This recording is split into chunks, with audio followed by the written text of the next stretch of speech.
The soldier with the green whiskers led them through the streets of the Emerald City until they reached the room where the guardian of the gates lived.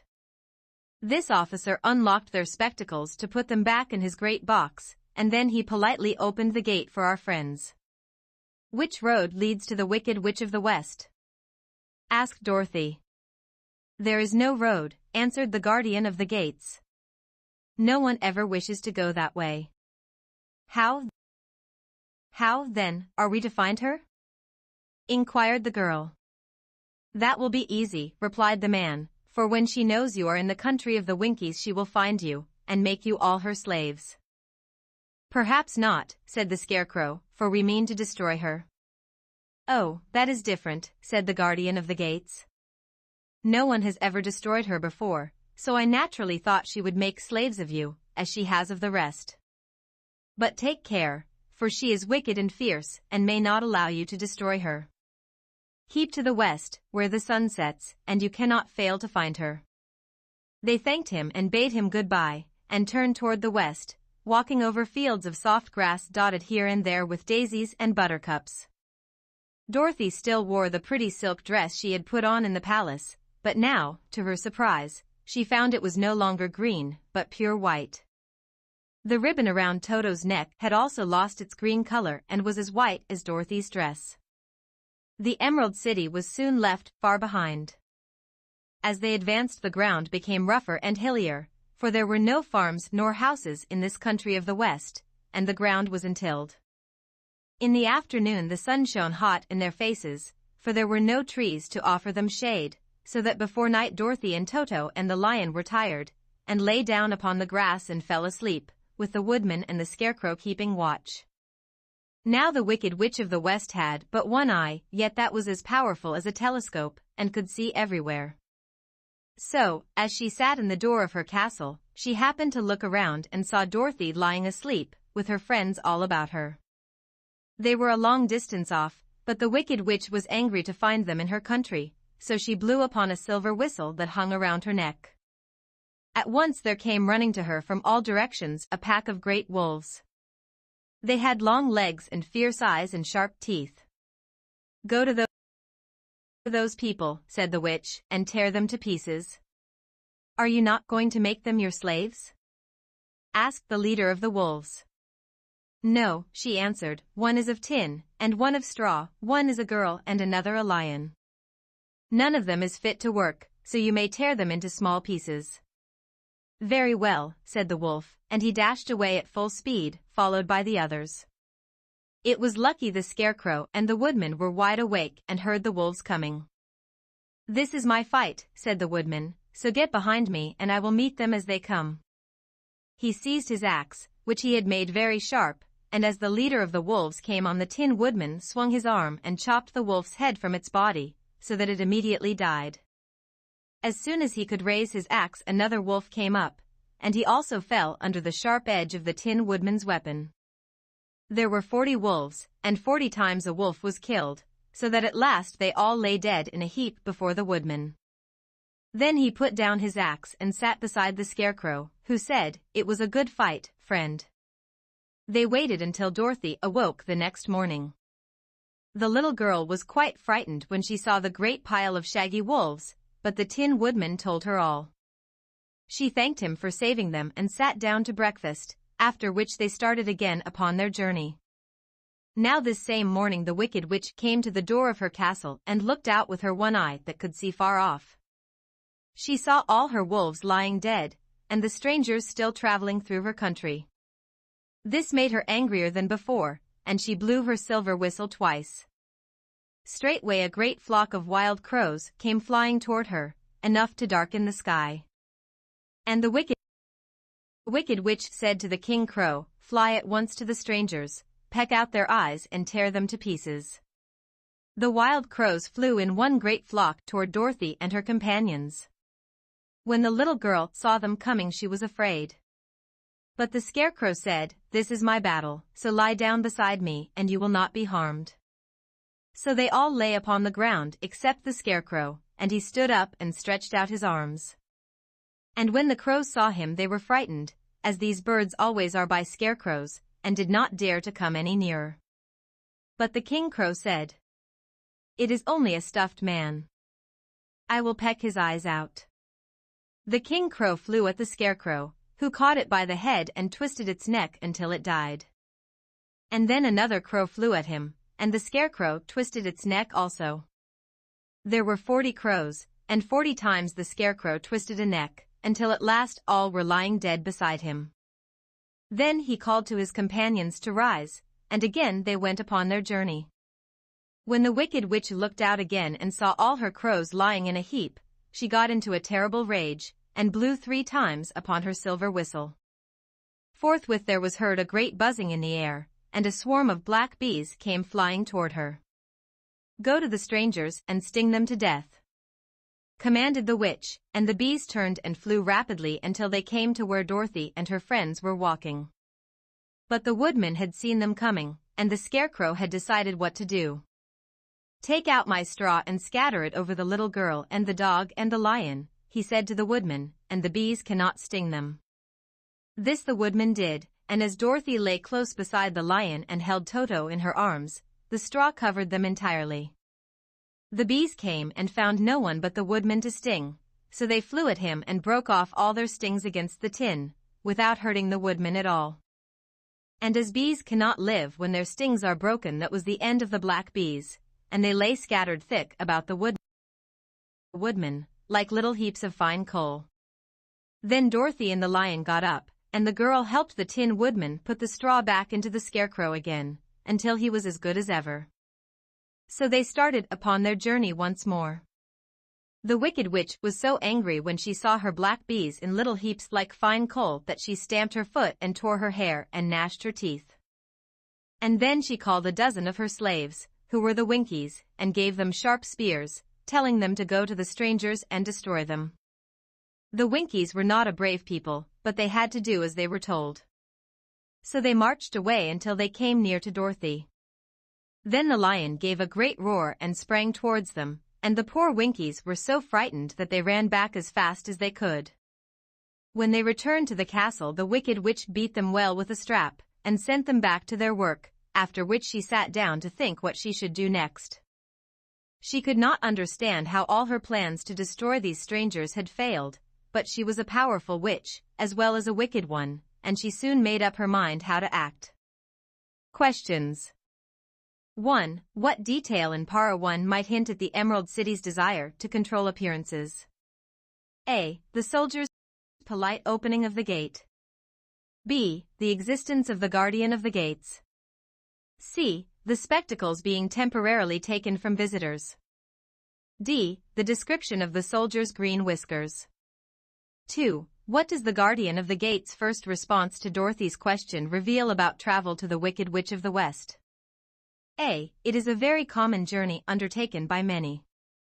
B. It is a journey that people generally try to avoid. C. It is a journey that requires special permission. D. It is a journey that can only be made on foot. 3. The guardian of the gates states that finding the Wicked Witch of the West is easy. What is the underlying reason for this statement?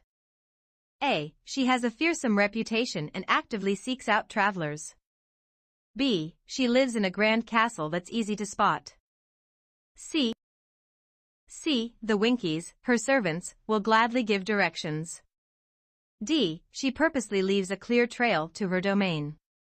4. What does the Scarecrow's response, "Perhaps not, for we mean to destroy her," line 13, reveal about their intended approach towards the Wicked Witch of the West? A. They plan to negotiate a peaceful resolution with the witch. B. They are prepared to use violence if necessary to defeat her.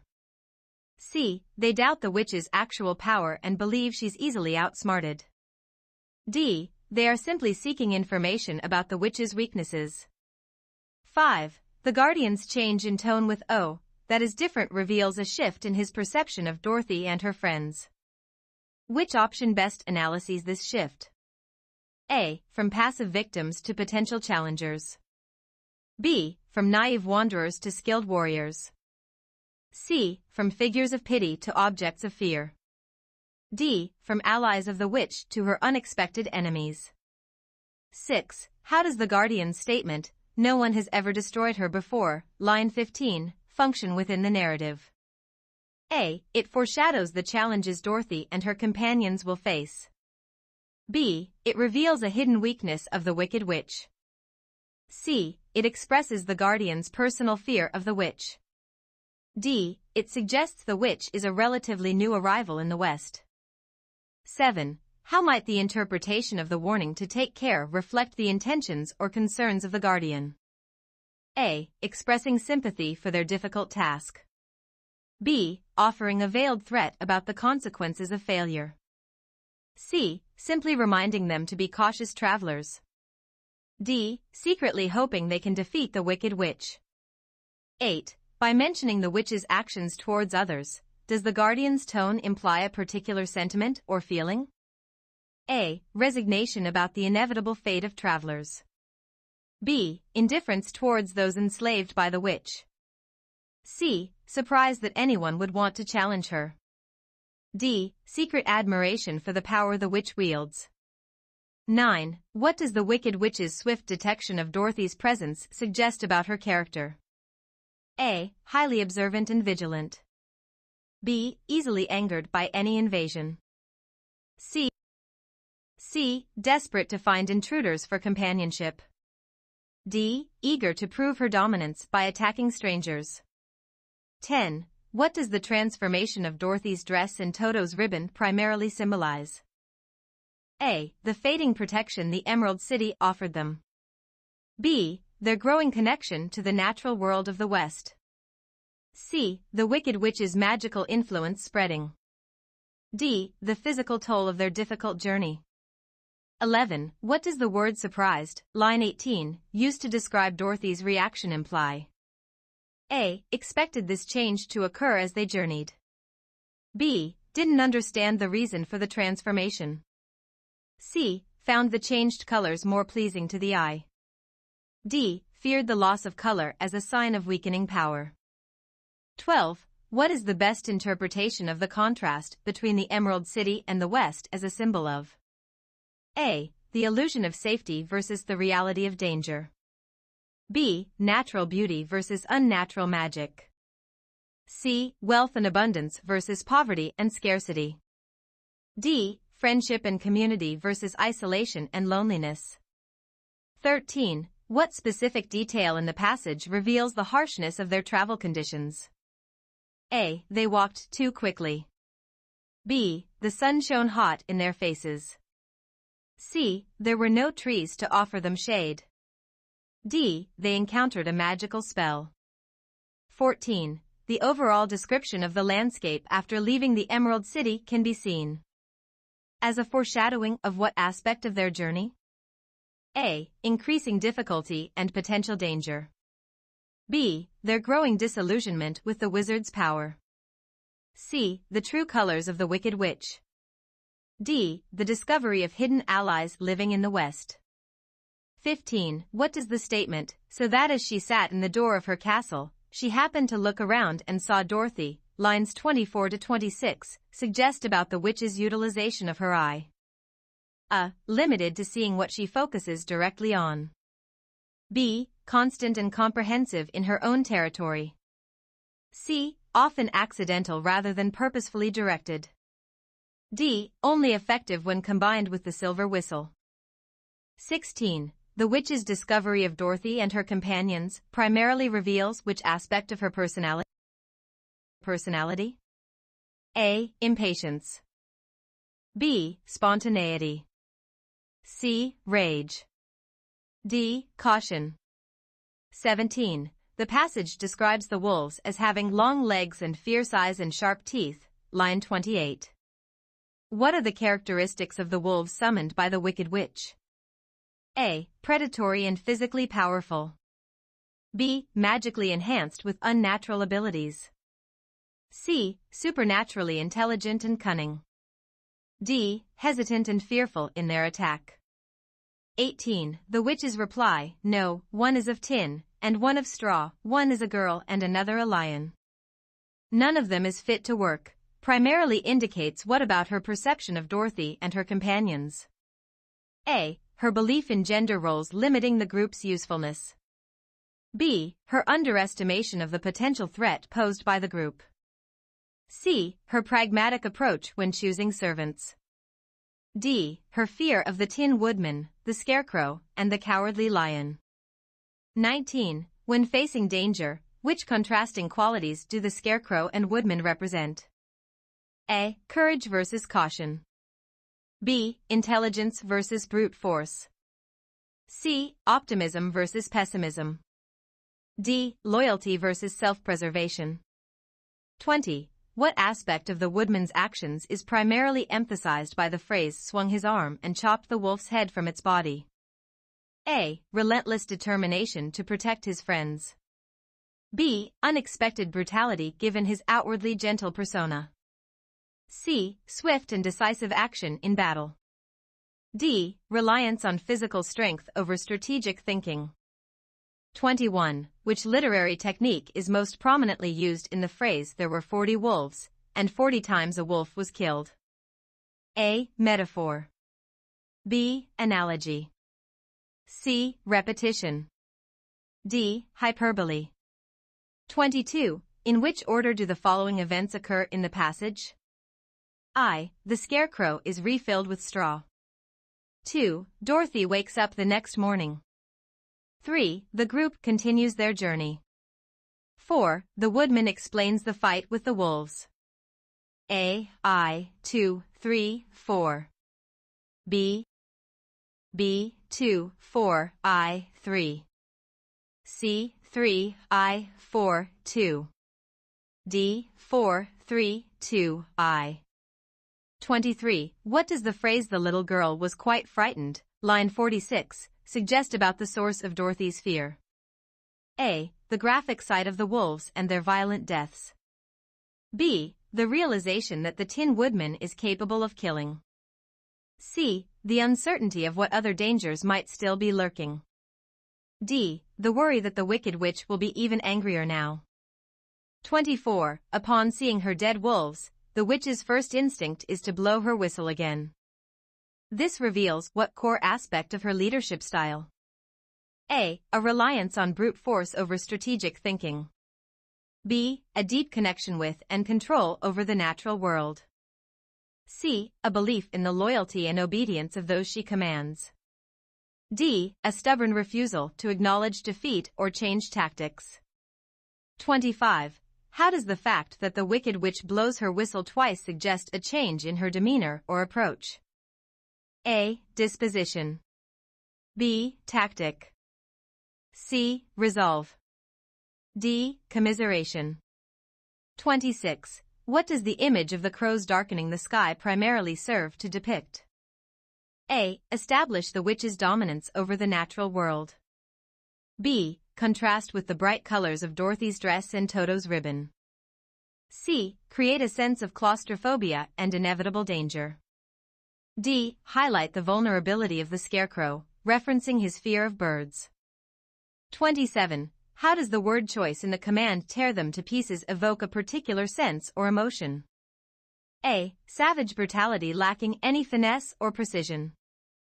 B. Calculated dismemberment, a chillingly methodical approach.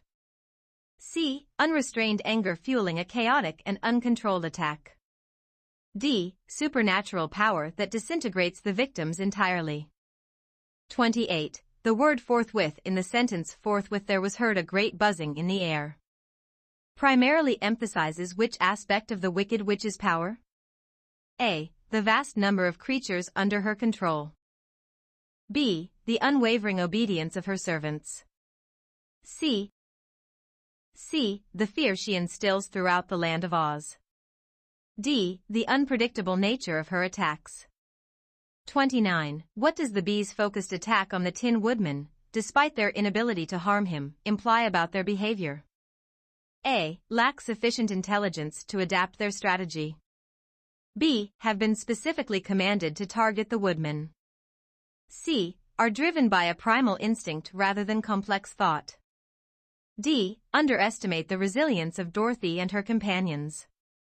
30. The description of the witch's emotional outburst contrasts most strongly with which previous assumption made about her character? A. That she relies primarily on cunning and subterfuge. B. That she has a deep connection to the creatures she controls. C. That she is always in control and calculating. D. That she takes pleasure in the suffering of others.